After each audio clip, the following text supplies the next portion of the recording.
مهاد ولا خلق ذو اعتماد والصلاة والسلام والتحية والإكرام على نبي الرحمة وخازن المغفرة وقائد الخير والبركة ومنقذ العباد من الهلكة سيدنا ومولانا أبي القاسم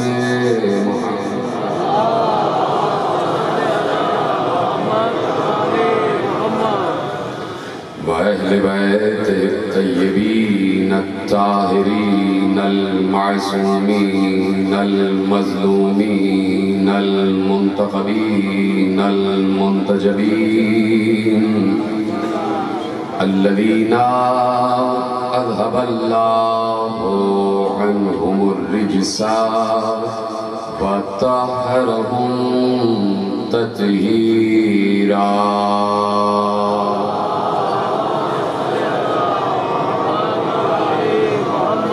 أما بعد فقد قال الله سبحانه وتعالى في محكم كتابه المجيد وفرقانه الحميد وقوله الحق بسم الله الرحمن الرحيم سبحان الذي أسرى بعبده ليلا من المسجد الحرام إلى المسجد الأقصى.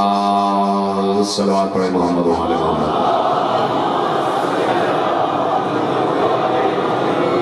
1444 ہجری کے اشرۂ ماہ ازاں کی مرکزی امام بارگاہ دھوبی گھاٹ فیصل آباد میں آپ حضرات آج 7ویں مجلس میں شریک ہیں.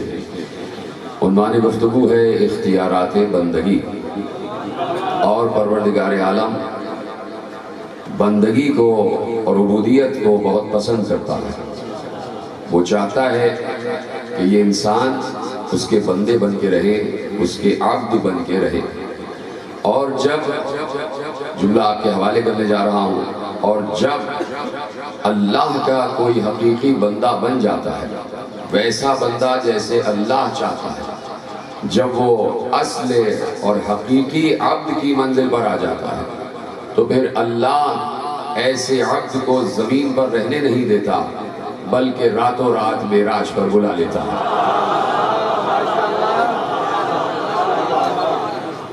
اور معراج بھی عبد کو ہوتی ہے, معراج بھی عبد کو ہوتی ہے. اللہ کہتا ہے کہ معراج بندگی کو ہے. بندگی عبودیت خود اللہ ارشاد فرماتا ہے. میں نے ابھی عرض کیا کہ اسے بندگی بہت پسند ہے. اللہ چاہتا ہے کہ اس سے مانگا جائے.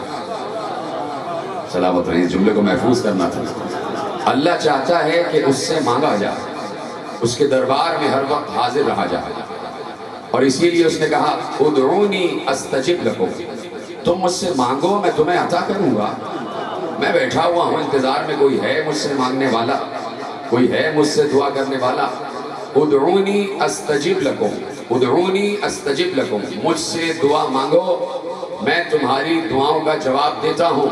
اور پھر آگے ارشاد فرماتا ہے کہ ان الذین یستکبرون عن عبادتی سیدخلون جہنم داخرین. سورہ غافر میں ارشاد فرما رہا ہے کہ مجھ سے دعا مانگو, مجھے پکارو, میں تمہاری پکار کا جواب دوں گا. اور جو لوگ اب عبودیت کا مقصد بیان کر رہا ہے, میری طرف دیکھتے رہیے گا. اب عبودیت کا اور بندگی کا مقصد بیان کر رہا ہے اللہ. وہ کہہ رہا ہے جو لوگ, اور بات سمجھنے کی ہے, قرآن کی آیت, اور میں ذرا سا تجزیہ آپ کے حوالے کروں گا تاکہ میں اپنے تھیسس کو آپ تک پہنچا سکوں کہ اللہ کہہ رہا ہے کہ عبودیت کا مقصد کیا ہے. جو لوگ میری عبادتوں کے بعد غرور کرتے ہیں, میں ایسے نمازیوں کو ان کی نماز کے ساتھ جہنم میں پھینک دوں گا.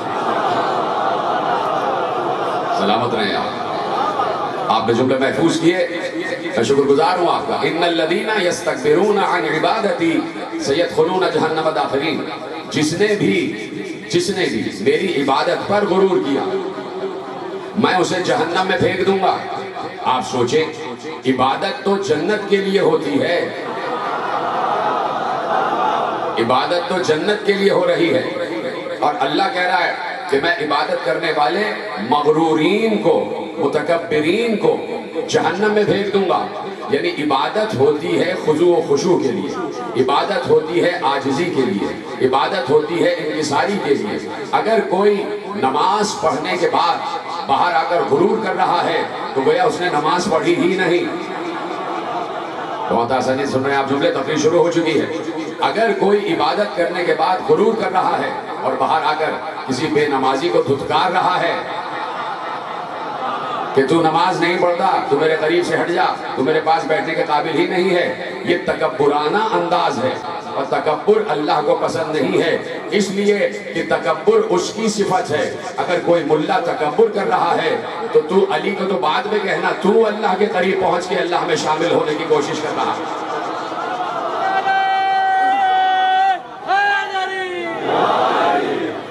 علی کو تو بعد میں کہنا کہ علی کو اتنا بڑھا دیا کہ اللہ بنا دیا۔ خود مولوی اگر تکبر کر رہا ہے عبادت کے بعد، چاہے کوئی عام انسان ہی کیوں نہ کرے، تو اس کا مطلب ہے کہ وہ الوہی صفت میں داخل ہونے کی کوشش کر رہا ہے۔ تو عبادت کے بعد غرور نہیں ہے، عبادت کے بعد غرور نہیں ہے۔ آواز آئی استعینوا بالصبر والصلاۃ، استعانت حاصل کرو، مدد مانگو صبر سے اور صلاۃ سے۔ توجہ ہے، بات آگے بڑھائی جائے۔ استعینوا بالصبر والصلاۃ، صبر سے اور صلاۃ سے تعاون مانگو، صبر سے اور صلاۃ سے استعانت طلب کرو، صبر سے اور صلاۃ سے مدد مانگو۔ اجازت ہے، جملہ ضائع تو نہیں ہوگا، میرا اپنا جملہ نہیں ہے، معصوم کا جملہ ہے، اور اختیارات بندگی آپ کے حوالے ہو رہا ہے، اور میں ابھی الصلاۃ اور اقامت الصلاۃ کی تشریح بھی آپ کے حوالے کرنا چاہتا ہوں۔ پوچھا گیا صبر کیا ہے اور صلاۃ کیا ہے؟ معصوم نے ارشاد فرمایا کہ صبر سے مراد رسول اللہ ہیں اور صلاۃ سے مراد ولایت علی ہے۔ اب علی ابن ابی طالب نے اس جملے کی مزید وضاحت کی، میرے مولا علی نے، امیر المومنین نے، ابھی آپ نعرے لگائیں گے، امیر المومنین نے اس جملے کی مزید وضاحت کی۔ جب پوچھا گیا الصبر والصلاۃ تو مولا نے ارشاد فرمایا من اقام ولایتی فقد اقام الصلاۃ۔ اتنا مشکل جملہ نہیں تھا، سلامت رہیں جو میرا ساتھ دے رہے ہیں، اتنا مشکل جملہ نہیں تھا، بڑا آسان جملہ ہے۔ قرآن کہہ رہا ہے اقیموا الصلاۃ، نماز پڑھو، تو نماز پڑھنا ہے، لیکن اقرؤوا الصلاۃ نہیں ہے، اقرؤوا الصلاۃ نہیں ہے، کیا ہے؟ اقیموا الصلاۃ، نماز قائم کرو۔ کیا مشکل بات ہو گئی؟ نماز قائم کرو، نماز پڑھو نہیں، نماز قائم کرو۔ وہ اصطلاحی انداز میں نماز پڑھنا بالکل ٹھیک ہے، یہ جملہ غلط نہیں ہے، نماز پڑھی جاتی ہے، نماز پڑھ رہے ہیں، لیکن جب ہم لغوی معنوں کی طرف جائیں گے تو اقیموا الصلاۃ کا مطلب ہے نماز قائم کرو، اقاموا الصلاۃ، نماز قائم کرو۔ اب علی نے کہا من اقام ولایتی فقط اقام الصلاۃ، من قام ولایتی فقط اقام الصلاۃ، جس نے میری ولایت کو قائم کیا اس نے نماز کو قائم کیا، جس نے میری ولایت کو قائم کیا اس نے نماز کو قائم کیا۔ اب پہلے یہ سوچو اور پہلے یہ دیکھو کہ اقام الصلاۃ ہے کیا، قیام صلاۃ ہے کیا؟ اجازت ہے سب ساتھ ہے میرے، بات آگے بڑھائی جائے۔ یہ دیکھو کہ اقیم الصلاۃ، قیام صلاۃ کیا ہے؟ نماز پڑھنا بالکل درست ہے، پھر کہہ رہا ہوں کہ میں اس کی تردید نہیں کرتا، بالکل صحیح جملہ، اس لیے کہ علماء کا رکھا ہوا جملہ ہے، اور علماء کی قدر ہمارے مسلک میں بہت اہمیت رکھتی ہے، تو کہہ دیا نماز پڑھا، نماز پڑھی جائے، بالکل صحیح ہے، لیکن میں قیام صلاۃ کا مطلب آپ کو بتانا چاہتا ہوں۔ اللہ کہہ رہا ہے نماز قائم کرو، نماز قائم کرو، یہ نہ ہو کہ مسجد سے نماز پڑھ کے باہر نکلو اور جھوٹ بولنے لگو، مسجد سے نماز پڑھ کے باہر نکلو اور ذخیرہ اندوزی شروع کر دو، مسجد سے نماز پڑھ کے باہر نکلو اور سازش شروع کر دو، مسجد سے نماز پڑھ کے باہر نکلو کسی کے قتل و غارت گری کی پلاننگ شروع کر دو، مسجد سے نماز پڑھ کے باہر نکلو تو جھوٹ کی پریکٹس شروع کر دو، مسجد سے نماز پڑھ کے باہر نکلو تو دوسروں کو دھتکارنا شروع کر دو، مسجد سے نماز پڑھ کے باہر نکلو تو معاشرے میں افراتفری پھیلانے لگ جاؤ، مسجد سے نماز پڑھ کے باہر نکلو تو تشدد کا رویہ عام کر دو. کہ یہ نہیں ہے، مسجد سے نماز پڑھ کے باہر نکلو تو جھوٹ نہیں بولنا ہے، مسجد سے نماز پڑھ کے باہر نکلو تو منصوبہ سازی نہیں کرنا ہے، مسجد سے نماز پڑھ کے باہر نکلو تو تشدد نہیں کرنا ہے، مسجد سے نماز پڑھ کے باہر نکلو تو ظلم نہیں کرنا ہے. کیوں نہیں کرنا؟ پوچھنا چاہتا ہوں کہ کیا جس وقت نماز پڑھ رہے ہوتے ہو تو کیا جھوٹ بول رہے ہوتے ہو؟ جس وقت نماز پڑھ رہے ہوتے ہو تو کیا تشدد کر رہے ہوتے ہو؟ نہیں. جس وقت نماز پڑھ رہے ہوتے ہو تو کیا ذخیرہ اندوزی کر رہے ہوتے ہو؟ نہیں. جس وقت نماز پڑھ رہے ہوتے ہو تو کیا ظلم کر رہے ہوتے ہو؟ نہیں. تو کہا جیسے، کاش کے جملہ پہنچ جائے، تو کہا جیسے نماز کی کیفیت میں رہو ویسے ہر کیفیت میں رہو. ادھر رہے، سلامت رہے آپ.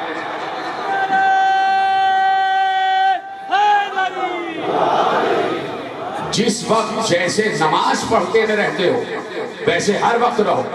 اس کو کہتے ہیں تاثر عبادت، اس کو کہتے ہیں تاثر نماز. کہ نماز پڑھ کے آئے تو نماز نے اثر کیا ڈالا. کیوں چپ ہو رہے ہیں آپ؟ میں تو بڑی عمومی بات کر رہا ہوں کہ نماز نے اثر کیا ڈالا، نماز نے اثر کیا قائم کیا. کیسی نماز؟ کہ خالق کی نماز پڑھ کے باہر آئے اور اسی خالق کی مخلوق کو نقصان پہنچا رہے ہو. تو کہا نماز نے اثر کیا کیا. تو نماز اقام الصلاۃ کا مطلب یہ ہے کہ ہر وقت نماز کی کیفیت میں رہو. چل رہے ہو تو سوچو نماز کی کیفیت میں ہو، پھر رہے ہو تو سوچو نماز کی کیفیت میں ہو، کھا رہے ہو تو سوچو نماز کی کیفیت میں ہو، پی رہے ہو تو سوچو نماز کی کیفیت میں ہو. جب نماز کی کیفیت میں ہر وقت اپنے کو تصور کرو گے تو نہ جھوٹ بولو گے، نہ حرام کھاؤ گے، نہ تشدد کرو گے، نہ ظلم کرو گے، نہ منصوبہ سازی کرو گے، نہ ذخیرہ اندوزی کرو گے، نہ معاشرے میں دگرگونی پھیلاؤ گے. اس لیے کہ ہر وقت اپنے آپ کو رب کی بارگاہ میں محسوس کرو گے. اور جو ہر وقت اپنے آپ کو رب کی بارگاہ میں محسوس کرتا ہے وہ اللہ کے خوف کی منزل پر آ جاتا ہے کہ اللہ مجھے دیکھ رہا ہے. جب یہ دیکھنے کی کیفیت میں آ جاتا ہے کہ اللہ مجھے دیکھ رہا ہے تو اللہ کے سامنے کوئی جھوٹ بولنے کی ہمت نہیں کر سکتا، اللہ کے سامنے کوئی تشدد کی ہمت نہیں کر سکتا، اللہ کے سامنے کوئی ظلم کرنے کی ہمت نہیں کر سکتا. یہ جو آج ظلم ہو رہا ہے، یہ جو آج تشدد ہو رہا ہے، یہ جو آج جھوٹ بولا جا رہا ہے، یہ جو آج ناحق قتل و غارت گری ہو رہی ہے، یہ جو ایک دوسرے کو مٹانے کی تمام سفارشات ہو رہی ہیں، یہ صرف اور صرف اس لیے ہے کہ نماز تو پڑھ رہا ہے لیکن نماز کے سامنے تصور خدا نہیں ہے. سلامت رہے آپ. پیچھے والے حضرات میرے ساتھ ہیں. دوران نماز تصور خدا نہیں. ابھی جملے آگے بڑھانا ہے اور مجھے تشریح کرنا ہے میرے مولا کے اس جملے کی. دوران نماز تصور خدا نہیں ہے. بعض لوگ تو دوران نماز پوری جنگ کی پلاننگ کر لیا کرتے تھے. تو اللہ کہہ رہا ہے کہ خضوع و خشوع قائم ہونا چاہیے. خضوع اور خشوع قائم ہونا چاہیے. جب آپ انگریزی کا ترجمہ پڑھیں گے قرآن کا تو جہاں خضوع و خشوع لکھا ہوا ہے تو خضوع و خشوع یعنی خشیت، خضوع یعنی کنسنٹریشن. اور جب خشوع کی منزل آتی ہے تو انگریزی میں جان بوجھ کے لفظ استعمال کر رہا ہوں تاکہ جملہ آپ تک پہنچ جائے. اس کا ترجمہ ہے to humiliate yourself. اپنے آپ کو ذلیل کرو اللہ کے سامنے. بھائی جس نے جملہ محفوظ کیا اس کو میرا سلام. اپنی تذلیل کرو اللہ کے سامنے، اپنی ذلت کے ساتھ اللہ کے بارگاہ میں کھڑے ہو جاؤ. خبردار اگر کوئی صاحب منصب ہے تو جیسے سب نماز پڑھ رہے ہیں ویسے وہ بھی نماز پڑھے. ابھی حج کی کیفیت آپ نے دیکھی ہے، سب ایک لباس میں ہیں. اس کو کہتے ہیں ایک ہی صف میں کھڑے ہو گئے محمود و ایاز. نہ کوئی بندہ رہا اور نہ کوئی بندہ نواز. دو لباسوں میں سب ہیں. اگر کوئی صدر مملکت بھی ہے تب بھی دو لباس میں ہے، اور اگر کوئی چپراسی بھی ہے تب بھی دو لباس میں ہے. حج کی کیفیت بتاتی ہے کہ اللہ کے سامنے سب برابر ہیں. کیا سن رہے ہیں میرے عزیزوں؟ اختیارات بندگی میرا عنوان ہے. حج کا مارکہ بتاتا ہے کہ اللہ کے سامنے سب برابر ہیں، ایک جیسے ہو جاؤ. اسی طریقے سے نماز بھی ہے. نماز یعنی اپنے آپ کو ہر وقت بارگاہ خدا میں محسوس کرو. پوچھا گیا یا رسول اللہ خضوع و خشوع قائم نہیں رہتا، اس کا طریقہ کیا ہے؟ خضوع و خشوع قائم نہیں رہتا، بعض اوقات خیالات دور کر آتے ہیں، کبھی ادھر کی بات کبھی ادھر کی بات، پڑھ رہے ہیں سورہ فاتحہ، لبوں پر قرآن کی آیتیں ہیں لیکن دماغ ادھر ادھر بھٹک جاتا ہے، کبھی کچھ سوچ رہے ہوتے ہیں کبھی کچھ سوچ رہے ہوتے ہیں۔ خضوع و خشوع کیسے قائم کیا جائے؟ پیغمبر نے کہا دو طریقے ہیں بندگی کی منزل پر آنے کے، نماز کے وقت دو طریقے ہیں۔ پہلا طریقہ تو یہ ہے کہ تم یہ تصور کرو کہ تم جس اللہ کی بارگاہ میں کھڑے ہوئے ہو تم اس اللہ کو دیکھ رہے ہو، تم جس اللہ کی بارگاہ میں کھڑے ہوئے ہو تم اس کو دیکھ رہے ہو۔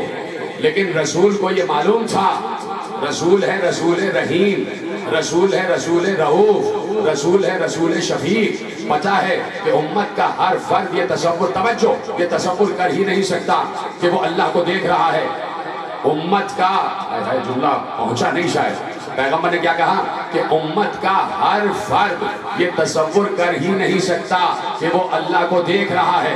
وہ تو ایک ہی فرد گزر گیا کہ جب اس سے پوچھا گیا کہ یا علی کیا آپ نے اللہ کو دیکھا ہے؟ تو علی نے کہا ابو طالب کا بیٹا نماز کا پہلا سجدہ کرتا ہے اور دوسرا اس وقت تک نہیں کرتا جب تک اس کو دیکھ نہ لے۔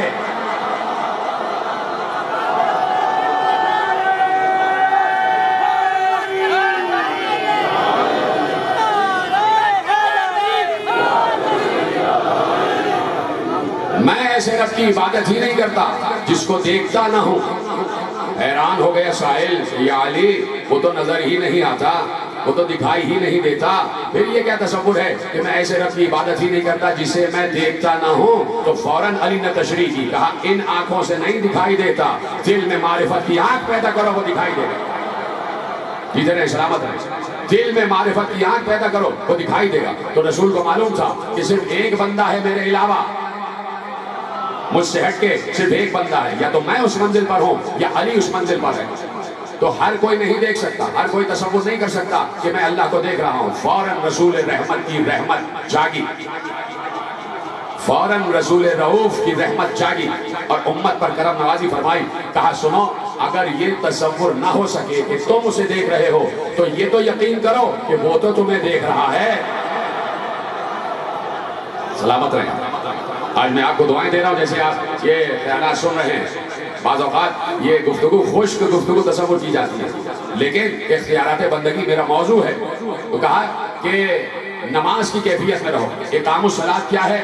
ہر وقت نماز کی کیفیت میں رہو، جھوٹ نہیں بولنا، سازش نہیں کرنا، مکر نہیں کرنا، سیاست بغاوت نہیں کرنا، تشدد نہیں کرنا، ظلم نہیں کرنا، ناحق قتل و غارت گری نہیں کرنا، ذخیرہ اندوزی نہیں کرنا، ناحق مال مت کمانا، اپنی ضرورت سے زیادہ کہیں چھینا جھپٹی نہ کرنا، لوٹ مار نہ کرنا، ڈاکہ نہ ڈالنا، کسی کو تکلیف نہ پہنچانا، ایک دوسرے انسان کا احترام کرنا، بچوں کا احترام کرنا، بڑوں کا ادب کرنا، پڑوسی کے حقوق ادا کرنا۔ اقام الصلاۃ بتا رہا ہوں، اقام الصلاۃ بتا رہا ہوں کہ قیام الصلاۃ کیا ہے؟ بچوں کا ادب کرنا، بڑوں کا احترام کرنا، پڑوسیوں کے حقوق کا احترام کرنا، اپنے حقوق ادا کرنا، اپنے فرائض ادا کرنا، دوسروں کی عزت کرنا تاکہ تمہاری عزت کی جائے۔ یہ سب ہے قیام الصلاۃ۔ اب علی نے کہا اور جملے کی تشریح ہونے جا رہی ہے، کاش کہ جملہ ضائع نہ ہو۔ علی نے کہا من اقام ولایتی فقد اقام الصلاۃ۔ کہا نا علی نے جس نے میری ولایت کو قائم کیا اس نے نماز کو قائم کیا۔ اب سمجھ میں آیا کہ پیغمبر نے کہا من کنت مولاہ فہذا علی مولا، میں جس کا مولا ہوں اس کا علی مولا ہے۔ جملہ روک رہا ہوں، پہلے تشریح کروں گا جملے کی۔ امام حاکم نیشابوری عالم اہل سنت اپنے مستدرک میں ایک حدیث لکھ رہے ہیں اور امام حاکم نیشابوری نے مستدرک علی الصحیحین لکھی اور اس میں وہ تمام حدیثیں امام حاکم نیشابوری نے جمع کی ہیں جو حدیثیں صحیح بخاری اور صحیح مسلم کے معیارات پر پوری اترتی ہیں۔ یعنی امام بخاری اور امام مسلم کے حوالے سے جو راوی بھی سچے راوی تھے اور امام مسلم و امام بخاری نے وہ روایتیں چھوڑ دی تھی، امام حاکم نیشابوری نے وہ روایتیں جمع کی اور انہوں نے کہا کہ یہ ساری حدیثیں صحیح ہیں علی شرط الشیخین، دونوں شیوخ کی شرائط پر پوری اترتی ہیں، یعنی امام مسلم امام بخاری کی شرائط پر پوری اترتی ہیں، لم یخرجاہ، لیکن انہوں نے ان حدیثوں کو محفوظ نہیں کیا ہے، لیکن حدیثیں بالکل صحیح ہیں۔ اب انہی صحیح حدیثوں میں سے ایک حدیث آپ کے حوالے کر رہا ہوں، اور آپ جوڑ لیجئے گا جملہ کہ علی نے کہا جس نے میری ولایت کو قائم کیا اس نے نماز کو قائم کیا۔ اب حدیث سے حدیث کو جوڑیے گا اور پھر حدیث کو حدیث سے جوڑنے کے بعد اسے آیت کی تفسیر میں لے آئیے گا۔ کہا پیغمبر نے، امام حاکم لکھ رہے ہیں، شرط شیخین پر پوری اترنے والی روایت، توجہ میری طرف، امام حاکم لکھ رہے ہیں کہ پیغمبر نے ارشاد فرمایا اپنے اصحاب کو مخاطب کر کے، جو میری زندگی جیسی زندگی گزارنا چاہتا ہے کہ جیسے مجھ سے اللہ نے وعدہ کیا ہے، پھر پڑھ دو جملہ، پھر دہرا دو جملہ تاکہ جملہ بالکل وضاحت کے ساتھ صراحت کے ساتھ دلوں میں پیوست ہو جائے۔ پیغمبر نے کہا جو میری زندگی جیسی زندگی گزارنا چاہتا ہے اس کو چاہیے کہ وہ علی کو اپنا والی بنائے۔ سلامت رہیں جیسے آپ نے جملہ محفوظ کیا ہے۔ جو میری زندگی جیسی زندگی گزارنا چاہتا ہے اسے چاہیے کہ وہ علی کو اپنا والی بنائے، علی کو اپنا والی بنائے۔ پیغمبر کی زندگی میں جھوٹ نہیں ہے، پیغمبر کی زندگی میں مکر نہیں ہے، پیغمبر کی زندگی میں بغاوت نہیں ہے، پیغمبر کی زندگی میں سرکشی نہیں ہے، پیغمبر کی زندگی میں تشدد نہیں ہے، بولو نا ساتھ، پیغمبر کی زندگی میں تشدد نہیں ہے، پیغمبر کی زندگی میں ظلم نہیں ہے، پیغمبر کی زندگی میں ذخیرہ اندوزی نہیں ہے، پیغمبر کی زندگی میں رشوت نہیں ہے، پیغمبر کی زندگی میں سود نہیں ہے، پیغمبر کی زندگی میں دوسرے کو تکلیف پہنچانا نہیں ہے، پیغمبر کی زندگی میں حقوق کی ادائیگی ہے، پیغمبر کی زندگی میں فرائض کی ادائیگی ہے، پیغمبر کی زندگی میں حقوق العباد کی ادائیگی ہے، پیغمبر کی زندگی میں حقوق اللہ کی ادائیگی ہے، پیغمبر کی زندگی میں سچ ہی سچ ہے۔ اور رسول کہہ رہے ہیں جو میری زندگی جیسی زندگی گزارنا چاہے وہ علی کو والی بنائے۔ اس لیے پیغمبر نے کہا من کنت مولا ہو فہذا علی المولا، میں جس کا والی ہوں اس کا والی علی ہے۔ اب علی نے کہا جس نے میری ولایت کو قائم کیا اس نے نماز کو قائم کیا، یعنی اگر علی ولایت کی منزل پر ہو، علی تخت ولایت پر بیٹھا ہو تو اس کی نگاہ ایسی ہے کہ علی کو اپنے سامنے پاتے ہوئے کوئی جھوٹ نہیں بولے گا، کوئی تشدد نہیں کرے گا، کوئی قتل نہیں کرے گا۔ سلامت رہے۔ علی کو اپنے سامنے تخت حکومت پر پاتے ہوئے کوئی تشدد نہیں کرے گا، کوئی ظلم نہیں کرے گا، کوئی جھوٹ نہیں بولے گا، سب حقوق اللہ کی ادائیگی کریں گے، سب حقوق العباد کی ادائیگی کریں گے۔ اسے کہتے ہیں قیام ولایت۔ پنکھے کی آواز نہیں، کچھ اور ہے، اتنی دیر سے پنکھا چل رہا ہے۔ صلوات پڑھیں محمد و آل محمد۔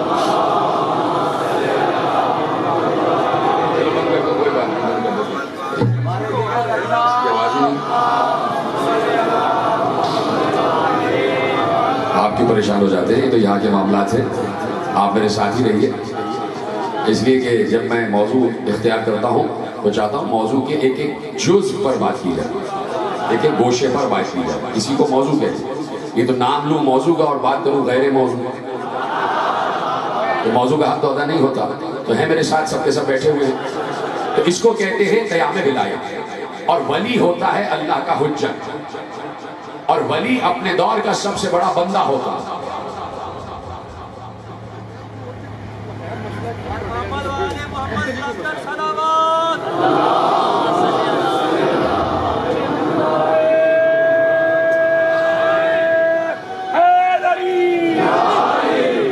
چلے ایسا ایسا بات کرتے ہیں اپنے کام کریں گے، ہمارا وقت کامل ہو جائے گا نہیں تو، اور بہت سے مفاہیم رہ جائیں گے۔ میں آہستہ آہستہ بات کرتا ہوں، لیکن آپ مجھ سے آہستہ سے بات نہ کیجیے گا بھائی، کیونکہ مائک کے مسائل ہو رہے ہیں، اس لیے میں آہستہ آہستہ بات کر رہا ہوں۔ جو ولی ہوتا ہے وہ اپنے عہد کا سب سے بڑا عبد ہوتا ہے، اپنے عہد کا سب سے بڑا عبد ہوتا ہے۔ میں نے کل ایک جملہ عرض کیا تھا اور پرسوں کے ایک جملے کو آج تشریح کی منزل پر لاتا ہوں کہ کہا عبودیت کی منزل پر، اور یہ جملہ میں نہ پڑھتا اگر آقا خمینی نے مصباح الہدایہ میں نہ لکھا ہوتا۔ الکلمات المکنونہ میں ملا فیض کاشانی نے یہ جملہ لکھا۔ کچھ لوگوں کو پریشانی ہو گئی تھی کہ یہ حدیث صحیح ہے یا نہیں ہے، تو میں نے اس لیے پڑھی ہے کہ آقا خمینی ہمیشہ جو حدیث درج کرتے تھے وہ بالکل صحیح حدیث ہوتی ہے۔ انہوں نے لکھا کہ معصوم نے کہا لنا مع اللہ حالات فیہا نحن ہوا وہوا نحن ومع ذالک نحن نحن وہوا ہوا۔ ہمارے اور اللہ کے حالات کچھ ایسے ہو جاتے ہیں، اس کو کہتے ہیں عبودیت. میں نے یہ منزل سمجھائی تھی، اس کو کہتے ہیں عبودیت. اس جملے کی تشریح کے لیے میں نے آپ کے سامنے تمہید کی ہے. مجھے معاف کیجیے گا کہ تمہید لمبی ہوئی، اس لیے کہ کچھ لوگوں کو پریشانی ہو گئی تھی کہ یہ حدیث صحیح نہیں ہے. میں نے آپ کو حدیث کے 2 حوالے دے دیے. لنا مع اللہ حالات فیہا نحن ہوا وہو نحن ومع ذلک نحن نحن وہو ہوا. ہمارے اور اس کے درمیان حالات کچھ ایسے ہو جاتے ہیں کہ کبھی ہم وہ ہو جاتے ہیں، وہ ہم ہو جاتا ہے. اس کا یہ مطلب نہیں ہے کہ ہم اللہ ہو گئے. میں پہلے تشریح کر چکا تھا اور پھر میں نے حدیث پڑھی تھی، لیکن کچھ کچھ فکر لوگوں کے لیے دوبارہ عرض کر دیتا ہوں. اس کا یہ مطلب نہیں ہے کہ ہم اللہ ہو گئے. اللہ کوئی بھی نہیں ہو سکتا. معصوم سے پوچھا گیا، میرے امام صادق علیہ السلام سے پوچھا گیا کہ مولا یہ ارشاد فرمائیے کیا اللہ کے پاس ہر قدرت ہے؟ کہا ہاں، ان اللہ علی کل شیء قدیر. توجہ، اللہ ہر شے پر قدرت رکھتا ہے. تو پہلے تو اس نے اقرار لیا معصوم سے. دیکھیے کس طریقے سے سوال کرنے جا رہا ہے. پہلے اس نے معصوم سے اقرار لیا کہ کیا اللہ ہر شے پر قدرت رکھتا ہے. معصوم بھی معصوم نگاہ رکھتا ہے اور معصوم کو معلوم ہے کہ آگے کیا پوچھنے والا ہے. اس کو کہتے ہیں عبودیت کی منزل. آ جاؤ بندے بن جاؤ، تمہارے پاس بھی یہ نگاہ آ جائے گی. بندے تو بنو، عبد تو بنو، اس کی عبودیت کی منزل پر تو آؤ، تمہارے پاس بھی یہ نگاہ آ جائے گی. ابھی جملے عرض کروں گا اور آپ کے حسن طبیعت کے لیے عرض کروں گا. معصوم سمجھ رہے تھے کہ اگلا جملہ کیا ہوگا، اگلا سوال کیا ہوگا. اچھا مولا، جب اس کے پاس ہر قوت ہے، ہر قدرت ہے، تو کیا اس کے پاس یہ قدرت ہے کہ وہ دوسرا اللہ بنائے؟ سب میرے ساتھ، کیا اس کے پاس یہ قدرت ہے کہ وہ دوسرا اللہ بنا دے؟ کون ہے؟ کس میں ہمت ہے، کس میں حوصلہ ہے کہ جو اس سوال کا جواب دے؟ کس میں حوصلہ ہے جو اس سوال کا جواب دے؟ اگر کہتا ہے کہ قدرت نہیں ہے، بھائی سلامت رہے آپ، لیکن میرا ساتھ تو دیتے جائیں. اگر کہتا ہے کہ اللہ میں قدرت نہیں ہے کہ دوسرا اللہ بنائے، تو اللہ کی قدرت پہ حرف آتا ہے. اور اگر کہتا ہے کہ قدرت ہے تو پھر 2 اللہ ہو جائیں گے، توحید خطرے میں آ جائے گی. سوائے معصوم کے کسی کے پاس اس کا جواب نہیں تھا. بچپن سے آپ سن رہے ہیں اور آپ کے حوالے کر رہا ہوں. معصوم نے کہا ہاں وہ دوسرا اللہ بنا سکتا ہے، لیکن جو بنے گا وہ مخلوق ہی ہوگا، خالق اللہ ہی رہے گا.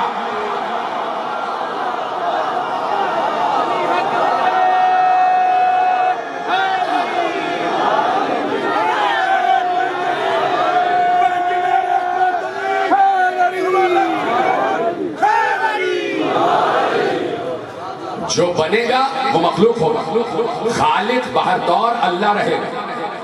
اب اگر معصوم کہہ رہے ہیں کہ ہمارے حالات ایسے ہو جاتے ہیں، تو اس کا مطلب یہ ہے کہ جب عبد معبودیت کے قریب آ جائے، معافی چاہتا ہوں کہ مجھے سمجھانے کی ضرورت پڑ رہی ہے، تو پھر عبد و معبود میں فرق کرنا مشکل ہو جاتا ہے. اس لیے کہ صفات الہیہ بندے میں پیدا ہو جاتی ہیں.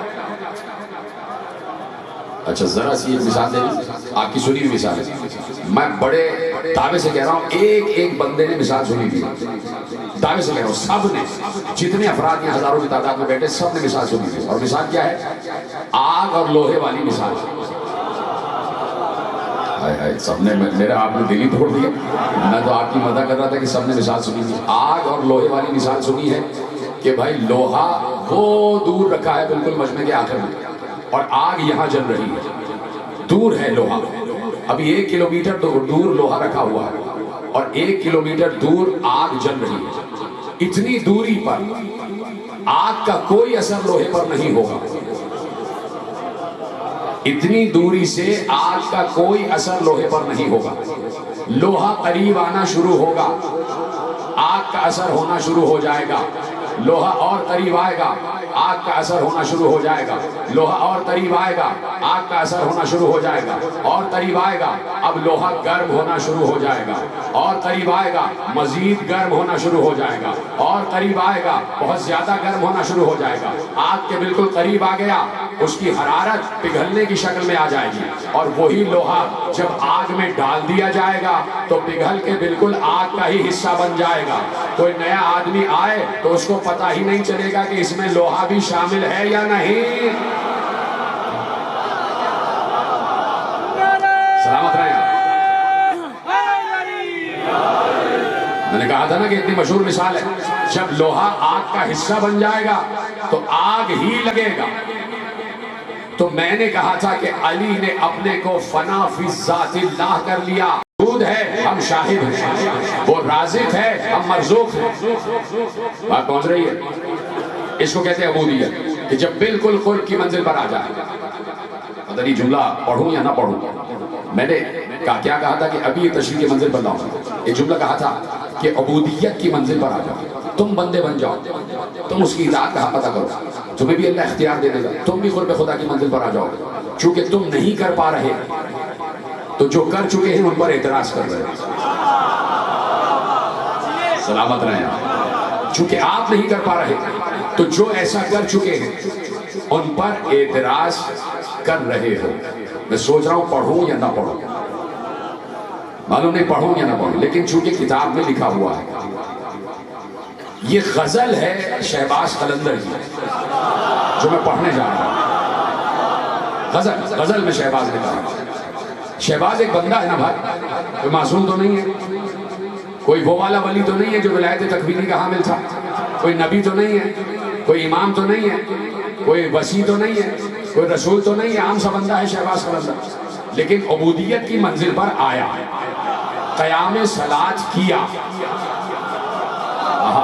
قیام صلاۃ کیا. شہباز قلندر کا کوئی سجدہ مس نہیں ہوتا تھا، کوئی نماز ترک نہیں ہوتی تھی. روزے دار تھے، نماز گزار تھے، حج گزار تھے، تقوی اور پرہیزگاری یافتہ تھے، پڑھے لکھے تھے، عالم تھے. جو آج ان کا تصور بنایا گیا بالکل غلط ہے. شہباز قلندر بڑے صاف ستھرے رہتے تھے، بال ان کے دھلے ہوئے رہتے تھے، لباس پاکیزہ رہتا تھا، لباس سے خوشبو آتی تھی.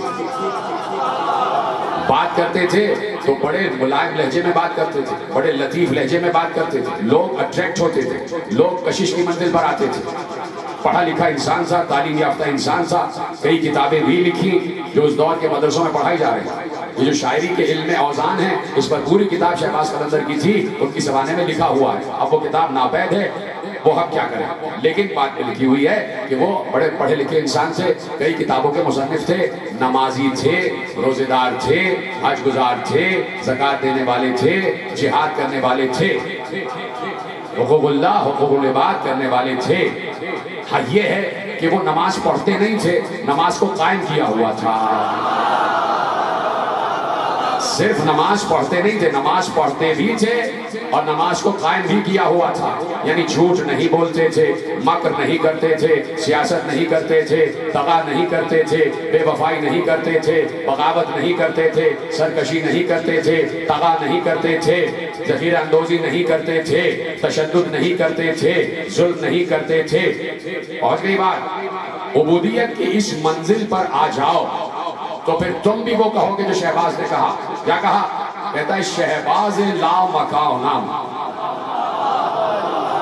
شہباز لا مکانا، بیرون سے کون مکانا، مسجود انس و جانا، مطلب تو آشیانا. شہباز کہتا ہے کہ اس منزل عبودیت پر جب انسان آ جاتا ہے کہتا ہے میں کسی چھوٹی موٹی جگہ کا شہباز نہیں ہوں، میں لامکان کا شہباز ہوں. شہبوز لا مکانا، میں لامکان کا شہباز ہوں. بیرون سے کون مکان، اور یہ کون و مقام مجھ سے بہت پرے ہیں، میں ان سے بہت دور جا چکا ہوں. بندے تو بنو نا. میں نے پہلے کہہ دیا شہباز کوئی معصوم نہیں ہے، کوئی ولی نہیں ہے، کوئی امام نہیں ہے، کوئی رسول نہیں ہے، کوئی نبی نہیں ہے، کوئی وسیع نہیں ہے، بندہ ہے، بندہ ہے، بندہ. اور اب وہ کہتا ہے شہبوز لا مکانا، بیرون سے کون مکانا، میں لا مکان کا شہباز ہوں. کون مکان سے بہت دور جا چکا ہوں، کون مکان سے بہت پرے جا چکا ہوں، کون مکان میرے لیے کچھ بھی نہیں ہے. کیوں؟ مسجود انس و جانا. کسی منزل کے لیے میں رکا ہوں کہ تشریح کروں یا نہ کروں. مسجود انس و جانا، مسجود انس و جانا. کیا مثال دوں میں آپ کو؟ مثال سوچ رہا ہوں، مثال سوچ رہا ہوں کیا مثال دوں. مثلا کعبہ ہے، کعبہ ہے، چلو پھر کعبے کو بھی چھوڑو. جسد آدم ہے، جسد آدم رکھا ہوا ہے. جب تک جسد آدم رہا، صرف جسم رہا، اس کو سجدے کا حکم نہیں تھا۔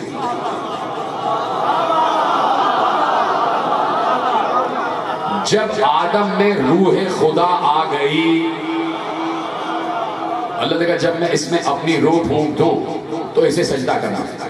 تو آدم اس وقت فرشتوں کے لیے قبلہ تھے، جیسے ہمارے لیے کعبہ قبلہ ہے، ویسے آدم کو اللہ نے فرشتوں کے لیے قبلہ بنا دیا تھا کہ تمہارے سجدوں کا رخ اب اس پر ہونا چاہیے، لیکن اس وقت ہو کہ جب اس میں میری روح آ جائے۔ اب جب روح آ گئی تو روح اسی جسد آدم کا حصہ ہو گئی۔ اب ایسا لگ رہا ہے کہ آدم کو بھی سجدہ ہو رہا ہے، روح کو بھی سجدہ ہو رہا ہے۔ اسی طریقے سے جب کعبے میں روح خدا آ گئی تو کہا کعبے کی طرف سجدہ کیا جائے، تو اب سجدہ کعبے کو بھی ہو رہا ہے، روح خدا کو بھی ہو رہا ہے۔ جو کعبے کا حصہ بن جائے گا، سجدوں کا رخ اس کی طرف مڑ جائے گا، تو کعبے کا حصہ تو بنو، جسد آدم کا حصہ تو بنو، عبد تو بنو۔ وہ کہتا ہے کہ میں لامکان کا شہباز ہوں، کون مکان سے بہت دور ہوں، مسجود انس و جانم، مجھے جن بھی سجدہ کرتے ہیں، جنات بھی سجدہ کرتے ہیں۔ کہا اس لیے سجدہ کرتے ہیں کہ میں نے اپنا آشیانہ، میں نے اپنی رہائش تیرے جسم میں بنا لی ہے، تو میرا آشیانہ ہو چکا ہے، میں تیری ذات کے قریب آ چکا ہوں، میں عبودیت کی منزل پر آ چکا ہوں، میں عبد بن چکا ہوں۔ آپ پہنچ گئی نہیں پہنچ گئی؟ میں عبد بن چکا ہوں۔ تو جو دور کا عبد ہوتا ہے وہی ولی ہوتا ہے، جو ولی ہوتا ہے وہ عبد ہوتا ہے، اور وہی حجت ہوتا ہے۔ ختم ہو رہی ہے بات۔ اور حجت کے اختیارات اتنے بلند ہوتے ہیں کہ اللہ نے ارشاد فرمایا، حضرت موسیٰ بھی حجت ہے اپنے دور کی، بولی ہاں یا نہیں؟ حضرت موسیٰ اپنے دور کے حجت ہے۔ اللہ نے کہا اوحینا الی موسیٰ اذ استسقاہ قومہ ان اضرب بعصاک الحجر، سورہ اعراف میں ارشاد فرمایا اوحینا الی موسیٰ اذ استسقاہ قومہ، جب موسیٰ کی قوم نے موسیٰ سے پانی مانگا، جب موسیٰ کی قوم نے موسیٰ سے پانی مانگا تو ہم نے کہا عصا کو پتھر پر مارو، عصا کو پتھر پر مارو۔ یہ ہے سورہ اعراف۔ اور سورہ بقرہ میں کہا وَإِذِ اسْتَسْقَىٰ مُوسَىٰ لِقَوْمِهِ، جب موسیٰ نے ہم سے اپنی قوم کے لیے پانی مانگا۔ ایک طرف کہہ رہا ہے کہ موسیٰ کی قوم نے پانی مانگا، ایک طرف کہہ رہا ہے موسیٰ نے پانی مانگا۔ فَقُلْنَا اضْرِبْ بِعَصَاكَ الْحَجَرَ، پھر ہم نے کہا پتھر پر پانی مانگو۔ اعراف میں کہہ رہا ہے موسیٰ کی قوم نے موسیٰ سے پانی مانگا، سورہ بقرہ میں کہہ رہا ہے موسیٰ نے ہم سے پانی مانگا۔ تو دونوں میں فرق کیا ہے؟ اور فرق بڑا واضح ہے، فرق بڑا آسان ہے کہ قوم حجت سے مانگے، بات ہی ختم ہو گئی۔ قوم حجت سے مانگے اور حجت خدا سے مانگے۔ پتہ نہیں جملہ پہنچے گا یا نہیں پہنچا، عبودیت کی آخری منزل تک لے کے آ رہا ہوں۔ قوم اپنے دور کے حجت سے مانگے اور حجت خدا اللہ سے مانگے، اس لیے کہ جو جس کے زیادہ قریب ہوتا ہے وہ اس سے مانگتا ہے۔ قوم حجت کے قریب ہے تو حجت سے مانگے۔ اب حجت اللہ سے کیوں مانگ رہا ہے؟ کیا چھوڑ دوں تقریر میرے بھائی؟ قوم حجت کے قریب ہے۔ اب جب تک سمجھا نہیں لوں گا مجھے رکنا پڑے گا۔ آیت کیا ہے؟ اطیعوا اللہ واطیعوا الرسول واولی الامر منکم، اطاعت کرو اللہ کی، اطاعت کرو رسول کی اور اس کی اولی الامر کی جو تم میں سے ہے۔ یعنی تمہارا کام ہے کہ تم اولی الامر تک پہنچ جاؤ، تمہارا سفر ختم ہو جائے گا۔ پھر اولی الامر کا کام ہے کہ وہ تمہیں رسول تک پہنچا دے، پھر اولی الامر کا سفر ختم ہو جائے گا، پھر رسول کا کام ہے کہ وہ تمہیں اللہ تک پہنچا دے۔ جو جس کے قریب ہوتا ہے وہ اس سے مانگتا ہے۔ نصرانیوں سے پوچھا گیا، عیسائیوں سے پوچھا گیا تم عیسیٰ سے کیوں مانگتے ہو؟ کہا اس لیے مانگتے ہیں کہ وہ بیٹا ہے اور بیٹا باپ کے قریب ہوتا ہے۔ تو ان کا نظریہ اور عقیدہ یہ ہے کہ جو جس کے زیادہ قریب ہو اسی سے مانگا جائے، کیونکہ عیسیٰ اللہ کا بیٹا ہے۔ ہمارا تو عقیدہ نہیں ہے، یہ مشرکانہ عقیدہ، چونکہ عیسیٰ اللہ کا بیٹا ہے تو عیسیٰ سے مانگتے ہیں اس لیے کہ بیٹا باپ کے قریب ہوتا ہے. اللہ نے کہا الذین یدعون یبتغون الیہم الوسیلہ ایہم اقرب. ہاں یہ اس لیے وسیلہ بنائے ہوئے ہیں عیسیٰ کو کہ وہ سمجھتے ہیں کہ وہ اللہ سے قریب ہے. تو جو قریب ہوتا ہے اسی سے مانگا جاتا ہے. جملہ ضائع نہیں ہونا چاہیے, جملہ دے رہا ہوں. اور آج کے فضائل کی حد تک آخری جملہ, کل سے یہیں سے 2 باتیں 2 دن کی گفتگو رہ گئی اور آپ کے سامنے خیالات عالیہ عرض کرنے ہیں مجھے. آج کی تقریر کو پل بنائے رکھنا, اگلی 2 تقریروں میں یہ پوری تقریر کام آئے گی. کہا کہ اس سے مانگا جاتا ہے جو جس کے زیادہ قریب ہو. تو حجت سے قوم مانگے گی اس لیے کہ قوم حجت سے قریب ہے. حجت دکھائی دے رہا ہے تو قوم حجت کے پاس جائے گی. کیوں حجت کے پاس جائے گی؟ اس لیے کہ قوم کو حجت دکھائی دے رہا ہے. حجت اللہ کے پاس جائے گا. کیوں جائے گا؟ اس لیے کہ حجت کو اللہ دکھائی دے رہا ہے. وہ ہر وقت اپنے آپ کو رب کی بارگاہ میں محسوس کرتا ہے. عیسائیوں نے کہا ہم عیسیٰ سے اس لیے مانگتے ہیں کہ وہ اللہ کے قریب ہے. تو اب اللہ کا قرب کو تلاش کرو کہ کون اللہ کے قریب ہے. ایک یہ قرب ہے جو قوم کا حجت سے ہے, اور ایک وہ قرب ہے خدا کا کہ علی نے کہا میں تو اتنا قریب ہوں کہ میں تو اس کا پہلو ہوں.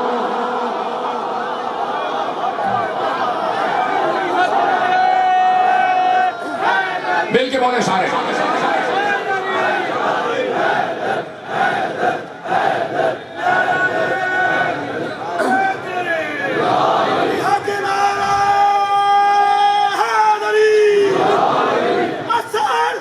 اثر دعاؤں کو حق کے ولی سے ملتا ہے, وقار لفظوں کو حرف جلی سے ملتا ہے. وہ شرک کہہ تو رہا ہے اسے خبر ہی نہیں, خدا سے جو بھی مانگو علی سے ملتا.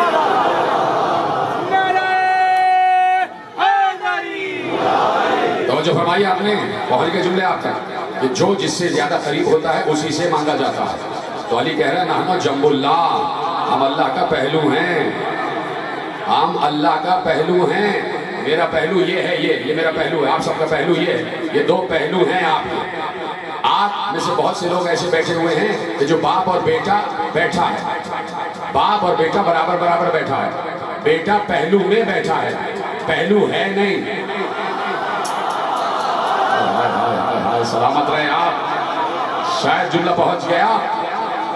سلامت رہیں آپ. بیٹا پہلو میں بیٹھا ہے, وہ پہلو ہے نہیں, اس لیے کہ پہلو جدا نہیں ہوتا. جیتے رہیں, سلامت رہیں. یہی ہے فیصل آباد کے مجمع کے, مجھے زیادہ سمجھانے کی ضرورت نہیں پڑتی. پہلو جدا نہیں ہوتا, پہلو میں بیٹھا ہوا جدا ہوتا, چاہے بیٹھا ہو چاہے لیٹا ہو. سلامت رہیں آپ, سلامت رہیں آپ. جو پہلو میں بیٹھا ہوتا ہے وہ جدا ہوتا, جو خود پہلو ہوتا ہے وہ جدا نہیں ہوتا. علی نے کہا نحن جنب اللہ, ہم اللہ کا پہلو ہیں, اس سے جدا نہیں ہیں. اسی لیے جب ہم سے مانگو گے ہم اس سے مانگیں گے فوراً عطا ہو جائے گا.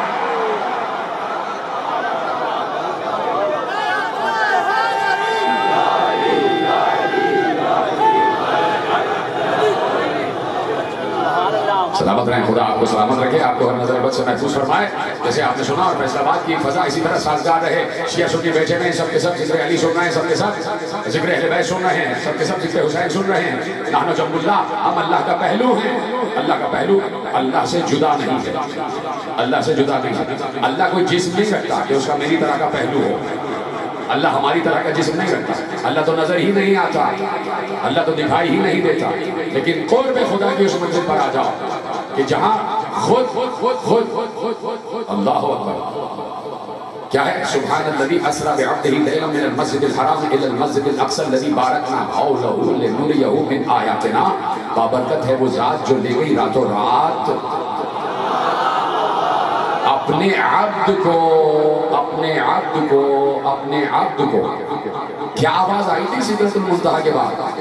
آواز آئی تھی نا, ادنو منی, میرے قریب آ جا. ادنو منی, میرے قریب آ جا, میرے قریب آ جا, میرے قریب آ جا, میرے قریب آ جا. پروردگار تو ہماری شہرت سے بھی زیادہ قریب ہے, تو محبوب سے بھی تو بہت قریب ہوگا. جب عام انسان کی شہرت سے زیادہ قریب ہے تو محبوب سے کتنا قریب ہوگا. پروردگار محبوب سے قریب ہے تو پھر کیوں بلا رہا ہے قریب آ جا, قریب آ جا, قریب آ جا. ادنو ملنے کی 1000 مرتبہ صدا آئی تو کوئی ایک منزل تو ایسی آئی تھی نا کہ جہاں صدا آنا بند ہو گئی تھی، اس کا مطلب ہے قریب آ چکا تھا۔ سلامت رہے آپ، جیتے رہے سلامت رہے، میں آپ کو دعا دے رہا ہوں۔ ایک منزل پر تو صدا آنا بند ہو گئی تھی، اس کا مطلب ہے جتنا وہ قریب چاہتا تھا بندہ اتنا قریب آ چکا تھا۔ تو رسول بھی تو جنب اللہ ہے، اتنا قریب ہے اللہ سے کہ اللہ کے پہلو میں ہے، ہر وقت سناؤ اور جملہ لے جاؤ، اللہ ولی ہے، رسول ولی ہے اور علی ولی ہے۔ اللہ اپنی جگہ بدلتا نہیں ہے، وہ ہر جگہ ہے، وہ ہر جگہ ہے۔ جب اس نے کہا میں کعبہ قوسین پر ہوں، آواز سمجھ میں آ رہی ہے؟ جب اس نے کہا میں کعبہ قوسین پر ہوں تو وہ آج بھی کعبہ قوسین پر ہے۔ تو اللہ ولی ہے تو کعبہ قوسین پر ہے، یعنی ولایت ہر وقت کعبہ قوسین پر رہتی ہے۔ اب چاہے علی رسول کے کاندھے پر ہو، چاہے غدیر کے منبر پر ہو، چاہے سلونی کے منبر پر ہو، ہر وقت علی معراج پر ہے۔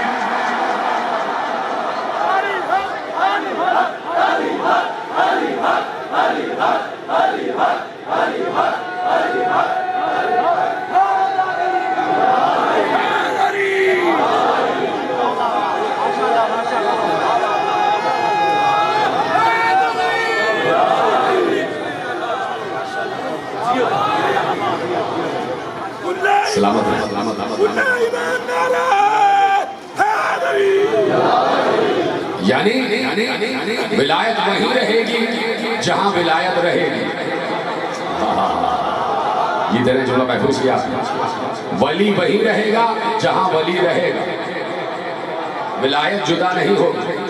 جب تک آئے ولایت میں 3 ساتھ ہیں، ایک دوسرے کے پہلو میں ہیں، آئے ولایت میں تو ایک دوسرے کے پہلو میں ہیں۔ تو اب جو ولی ہوتا ہے وہ عہد کا سب سے بڑا عبد ہوتا ہے۔ اوپن آفر ہے، اوپن آفر، اوپن آفر، دعوت عام ہے کہ عبد بن جاؤ، عبد بن جاؤ۔ ایک عام انسان بھی عبد بننے کی کوشش کر سکتا ہے، اور جب عبد بنو گے تو اختیار ملے گا۔ وہ علیحدہ بات ہے کہ جب اختیار مل جاتا ہے تو انسان اسے استعمال نہیں کرتا، اپنے لیے استعمال نہیں کرتا، چونکہ اس کے لیے یہ چیزیں بہت آسان ہو جاتی ہیں، بہت ہلکی ہو جاتی ہیں۔ جب انسان کو اللہ مل چکا ہو تو پھر وہ چھوٹی موٹی دولت کی کیا فکر کرے گا، پھر وہ درہم و دینار کی کیا پرواہ کرے گا، پھر وہ دولت و جائیداد کی کیا فکر کرے گا، جب رزق دینے والا ہی اسے مل چکا ہے۔ تو لوگ کوشش کیوں نہیں کرتے عبد بننے کی؟ علی عبد بنے، رسول عبد بنے تو اللہ نے اختیار دے دیا۔ آپ عبد بن جائیے، آپ کو اختیار مل جائے گا۔ مسئلہ یہ ہے کہ زمانہ اتنا مادیت کی طرف جا چکا ہے کہ کوئی روحانیت کی طرف آنے کو تیار ہی نہیں ہے، کوئی نورانیت کی طرف آنے کو تیار ہی نہیں ہے، کوئی ضبط نفس کی منزل پر آنے کو تیار ہی نہیں ہے۔ میں کیا کروں، مجھے تھوڑا سا وقت آپ کا لے رہا ہوں، آپ کے پاس زیادہ پریشانی تو نہیں ہو رہی، ختم کر دو بات یہیں پر، اجازت ہے 2 باتیں عرض کرو کہ عبد بنو، اب ضبط نفس کی منزل پر آؤ، نفس کے خلاف کرو تو تمہیں اختیار ملے گا۔ جملہ میں نے بڑھا دیا، اس کو محفوظ کریں گے۔ نفس کے خلاف کرو تمہیں اختیار ملے گا اللہ کی طرف سے، تمہیں اختیار ملے گا اللہ کی طرف سے۔ یہاں سے اب ایک سڑک جا رہی ہے جناب ساہیوال کی طرف، تو ساہیوال کی طرف جو راستہ جا رہا ہے وہ سمندری کی طرف سے ہوتا ہے۔ میری نگاہ میں یہی راستہ ہے، آپ کی نگاہ میں اور بھی ہوں گے، لیکن میں نے فرض کیا ہوا، تصور کیا ہوا ہے کہ فیصل آباد سے ایک راستہ جا رہا ہے جو سمندری کی طرف سے ہوتا ہوا جا رہا ہے۔ اب جو اس راستے سے جائے گا وہ ساہیوال پہنچ جائے گا۔ سلامت رہے گا۔ فیصل آباد سے ساہیوال کی طرف ایک راستہ جا رہا ہے جو سمندری کی طرف سے ہوتا ہوا جا رہا ہے۔ اب جو بھی اس راستے سے جائے گا وہ اپنی منزل ساہیوال پر پہنچ جائے گا۔ اللہ یہ نہیں دیکھے گا کہ اس راستے سے صرف مسلمان ہی جائے گا تو منزل پہ پہنچے گا۔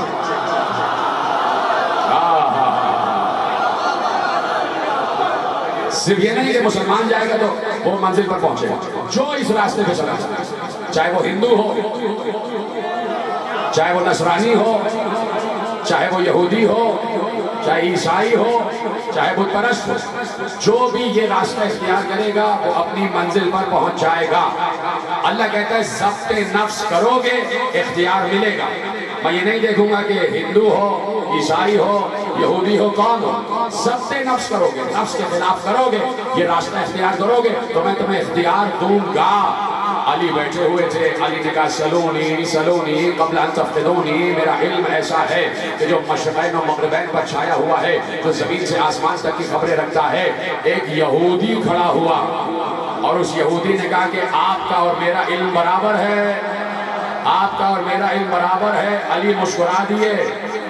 ارے علی کے چہرے پہ مسکراہٹ نہیں آ رہی تھی، اس کا چہرہ ہے علی کا چہرہ۔ علی مسکرائے۔ علی کسی ملا کا نام نہیں ہے کہ غصے میں آ جائے۔ علی مولا ہے، علی عالم ہے، عالم کبھی سوال کے بعد غصے میں نہیں آتا۔ علی مولا ہے۔ علی مسکرائے، کہا اچھا تمہارا دعویٰ یہ ہے کہ جو میرا علم ہے وہ تمہارا علم ہے؟ کہا ہاں میں بھی وہی علم رکھتا ہوں جو آپ رکھتے ہیں۔ علی نے کہا ٹھیک ہے۔ علی نے ایسے ہاتھ یوں گھمایا، پہنچ گئے کہ نہیں پہنچ گئے؟ علی نے ایسے ہاتھ گھمایا اور مٹھی بند کر لی اور کہا اب وہ مسکرایا۔ اس نے کہا یا علی، یہاں سے ہزاروں میل کے فاصلے پر ایک سمندر ہے، سمندر کے بیچ میں ایک جزیرہ ہے، جزیرے کے بیچ میں ایک پہاڑ ہے، پہاڑ کی چٹان پر ایک گھونسلہ ہے۔ ابھی اس پرندے کی مادہ نے اس گھونسلے میں انڈا دیا ہے، وہ انڈا آپ کے ہاتھ میں ہے، وہ انڈا آپ کے ہاتھ میں ہے۔ علی نے ایک بار مسکرا کے ہاتھ کھولا، کہا بالکل صحیح کہہ رہا ہے۔ علی کو تو داد دے دیا کرو، جب میں روایت پڑھتا ہوں میں جھومنے لگ جاتا ہوں۔ علی نے ایسے اس کے سامنے ہاتھ مٹھی کھولی، کہا ہاں بالکل صحیح کہہ رہا ہے، بالکل صحیح کہہ رہا ہے، تیرا علم بالکل صحیح بتا رہا ہے۔ اب اگر تیرا اور میرا علم برابر ہے تو میں انڈا لے آیا ہوں، تو واپس رکھ کے آ جا۔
مسجد میں جہادت، رکوع میں سخاوت، پردے میں نیابت، میرا ایک وسیلہ، میرا ایک وظیفہ، صبح شام پکارو، شام پکارو، اور سر پہ ملیں گے، جام چلیں گے، بھر بھر کے پیئیں گے، وہ من خوش ہوں گے، یار جلیں گے، پھر وہ بھی جلیں گے، جل جل کے مریں گے، وہ ہم سے کہیں گے تھوڑی سی دے دو، وہ مجھ سے کہیں گے یہ اس کو ملے گی جو دل سے کہے گا،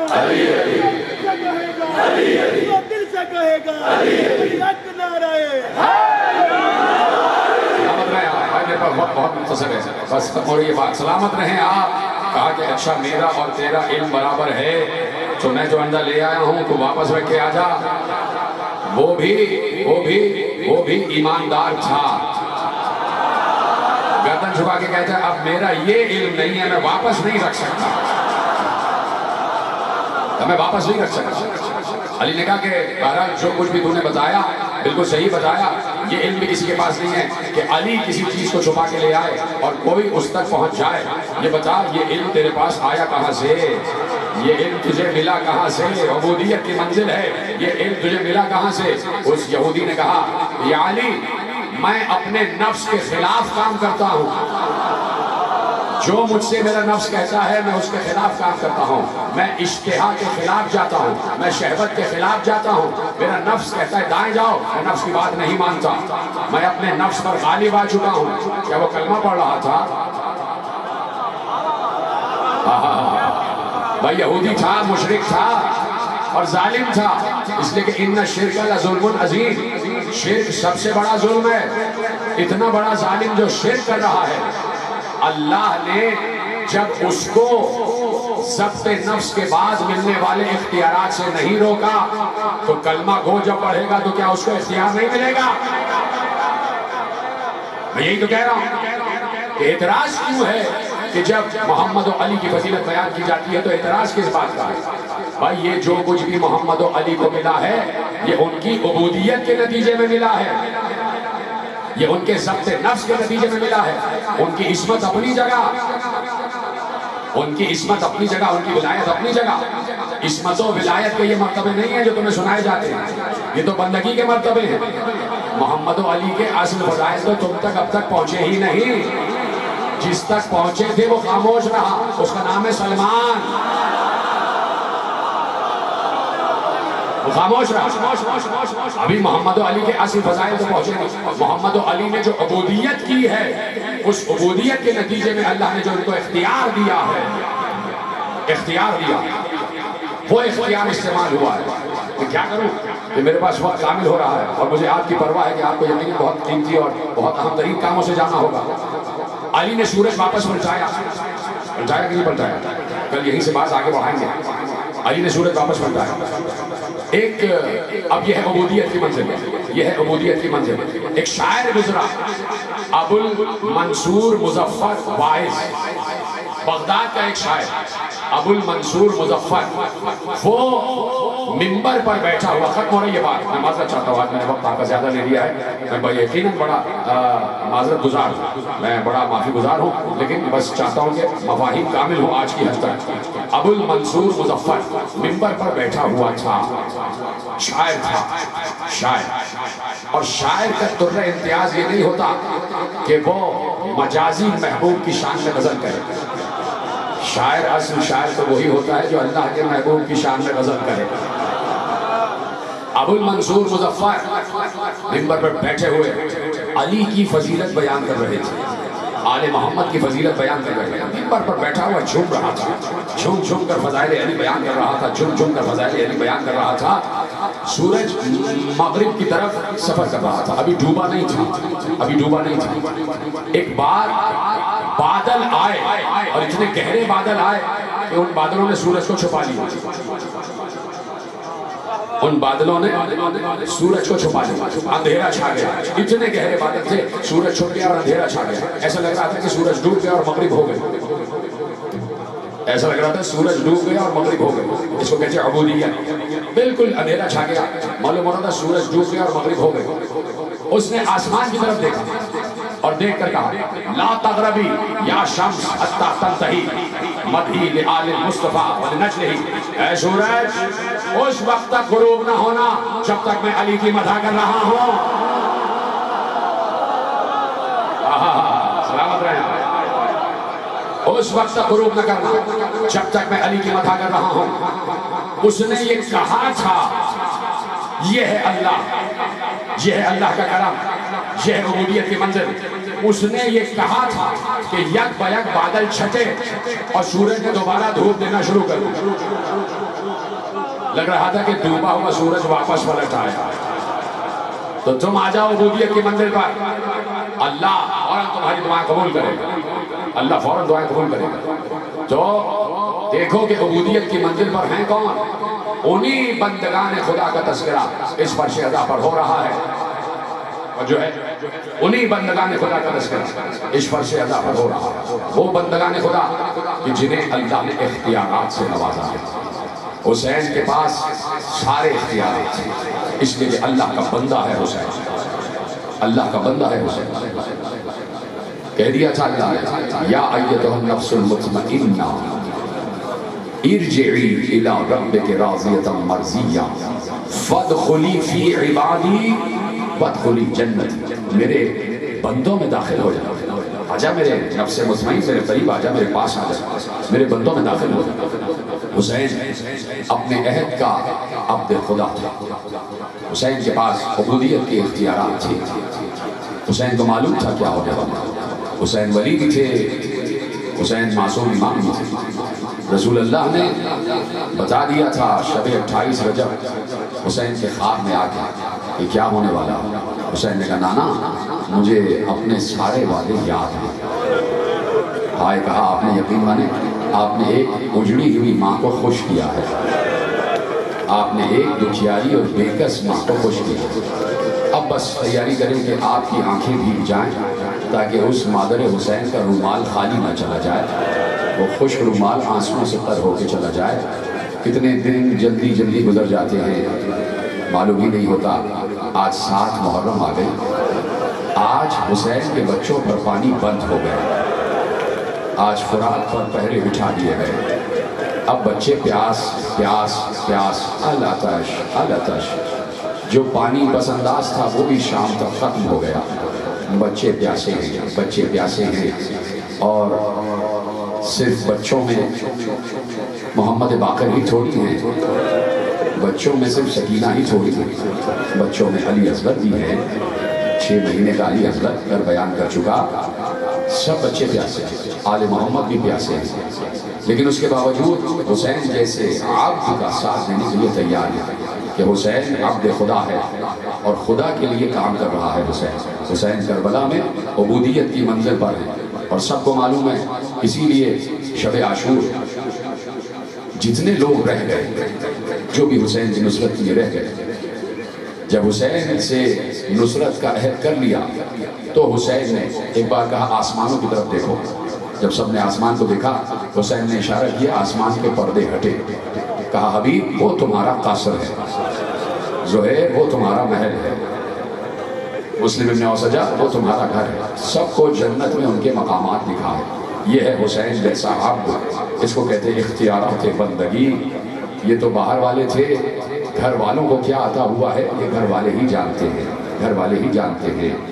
فہرست لکھوا رہے تھے شہداء کی، حسین شہداء کی فہرست لکھوا رہے تھے۔ شب عاشور آئی اور حسین نے فہرست لکھوائی، کون کون شہیدوں میں شامل ہوگا، کون کون کل جنگ کرے گا، سب کے نام لکھوا رہے تھے۔ قاسم برابر میں بیٹھے ہوئے تھے، انتظار کر رہے تھے میرا نام کب لکھا جائے گا، میرا نام کب لکھا جائے گا۔ کہا کہ چچا میرا نام اب تک نہیں لکھا گیا۔ حسین نے مسکرا کر قاسم کو دیکھا، قاسم بیٹا میرے قریب آؤ۔ قاسم قریب آ گئے، حسین نے سینے سے لگا لیا۔ حسین جب بھی قاسم کو سینے سے لگاتے تھے معلوم ہوتا تھا جیسے حسن کو سینے سے لگا لیا، بھیا حسن سینے سے لگ گئے۔ کہا قاسم میرے قریب آ جاؤ، سینے سے لگو، سینے سے لگ گئے۔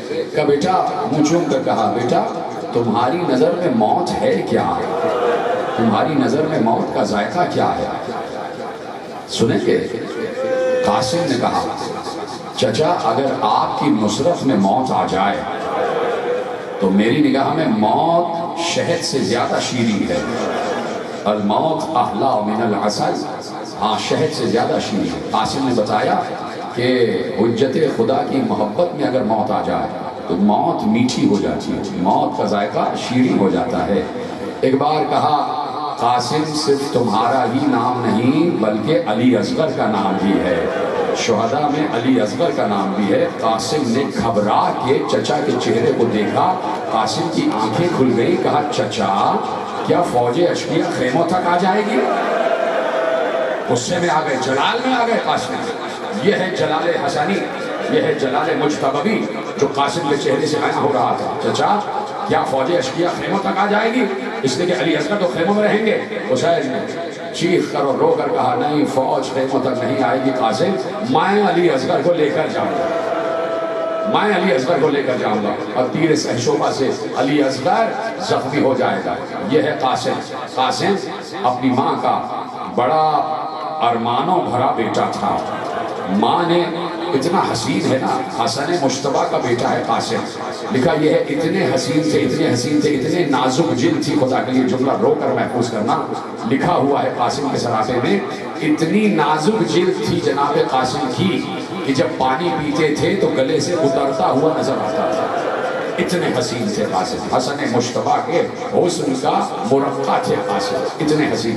اور جب حسین بچہ ہوتا ہے، پس پردہ میری مائیں بہنیں بیٹھی ہیں، میں ان کے دل کی بات کرنے جا رہا ہوں۔ جب حسین بچہ ہوتا ہے اور ماں دیکھتی ہے میرا بچہ حسین تر ہوتا جا رہا ہے، فوراً اس کے دل میں ایک ارمان آتا ہے، اس کے لیے اس جیسی ہی دلہن لے کر آؤں، چاند جیسی دلہن لاؤں۔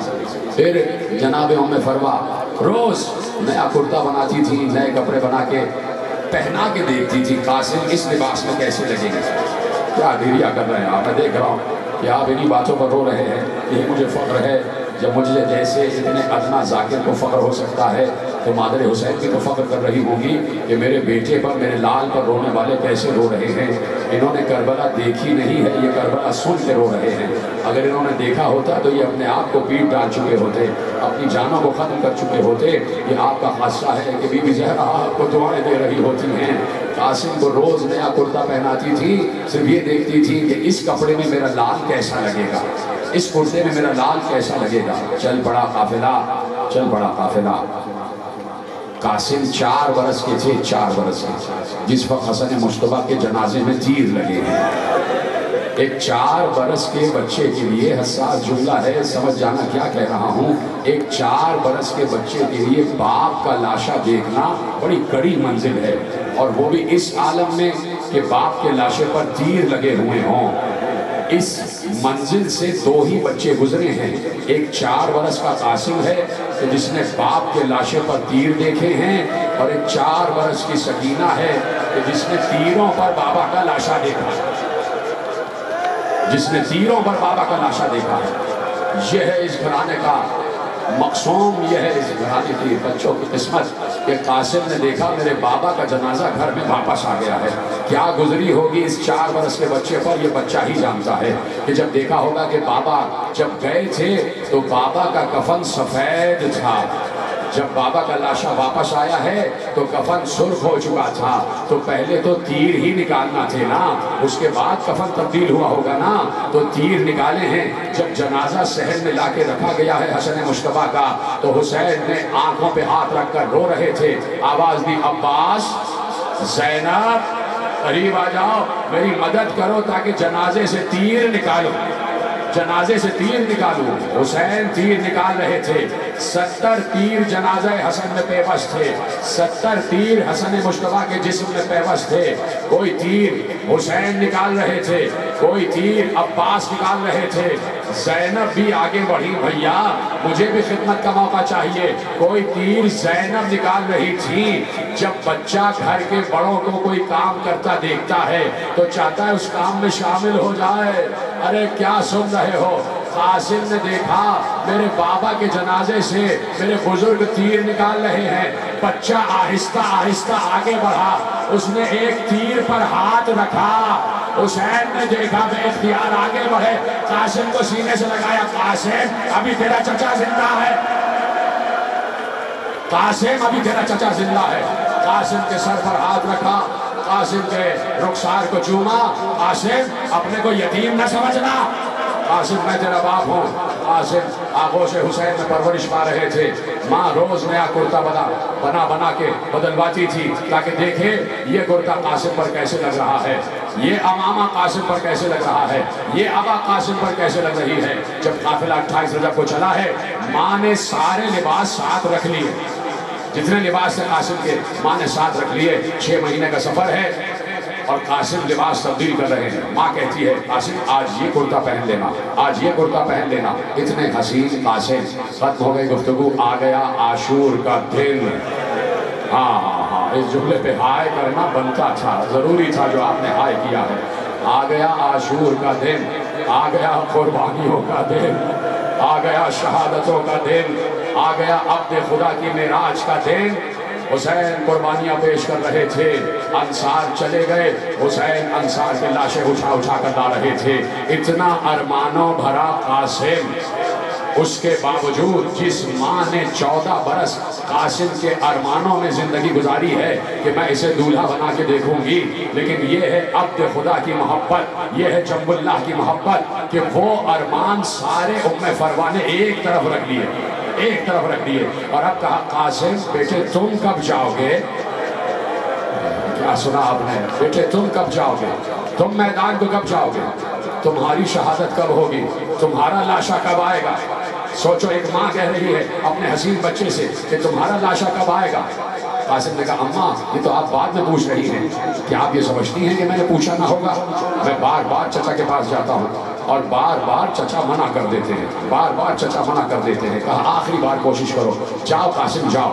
قاسم چلتے ہوئے آئے، حسین کے خیمے میں آ گئے۔ حسین کچھ خط بھیج رہے تھے، کچھ باتیں کر رہے تھے، چچا کے پاس آئے۔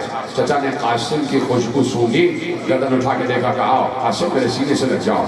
ابھی قاسم سینے سے نہیں لگے، حسین کہہ رہے تھے سینے سے لگ جاؤ۔ قاسم سینے سے لگنے سے پہلے حسین کے سامنے بیٹھ گئے۔ میری طرف دیکھنا، رونا تمہارا خاصہ ہے، مجھے کہنے کی ضرورت نہیں پڑتی، کہ میں یقیناً گریہ طاری ہو جائے گا۔ حسین کے سامنے قاسم دو زانو ہو کے بیٹھ گئے۔ اب کچھ نہیں کہا، حسین کے ہاتھوں کو اپنے ہاتھوں میں لیا اور چومنا شروع کیا۔ چوم رہے ہیں، چچا کے ہاتھ چوم رہے ہیں، چچا کے قدموں پہ ہاتھ رکھ رہے ہیں۔ چچا بے اختیار ہونے لگا، حسین رو کے قاسم کو سینے سے لگاتے، قاسم یہ کیا کر رہے ہو؟ چچا جانے دیجئے، چچا میدان کی اجازت دے دیجئے۔ کہا قاسم کیسے جانے دوں؟ جب تمہیں دیکھتا ہوں تو بھیا حسن یاد آ جاتے ہیں، تم میرے بھیا حسن کی یادگار ہو، تم میرے بھائی حسن کی، میرے امام کی یادگار ہو۔ قاسم تمہیں جانے نہیں دے سکتا، تمہاری ماں پر کیا گزرے گی؟ قاسم مجھے آہستہ آہستہ قدموں سے چلتے ہوئے ماں کے خیمے میں آ گئے۔ کہا ماں اجازت نہیں مل رہی، اب ماں بڑی مصیبت آ گئی، یہ میرے لیے مصیبت کا دن ہے کہ مجھے اجازت نہیں مل رہی۔ ختم ہو گئی گفتگو۔ جیسے ہی ام فروہ نے لفظ مصیبت سنا، فوراً ام فروہ کے چہرے پر سرخی آ گئی۔ کہا قاسم میرے قریب آؤ۔ قاسم قریب آئے، کہا قاسم ذرا آستین کو تو الٹو۔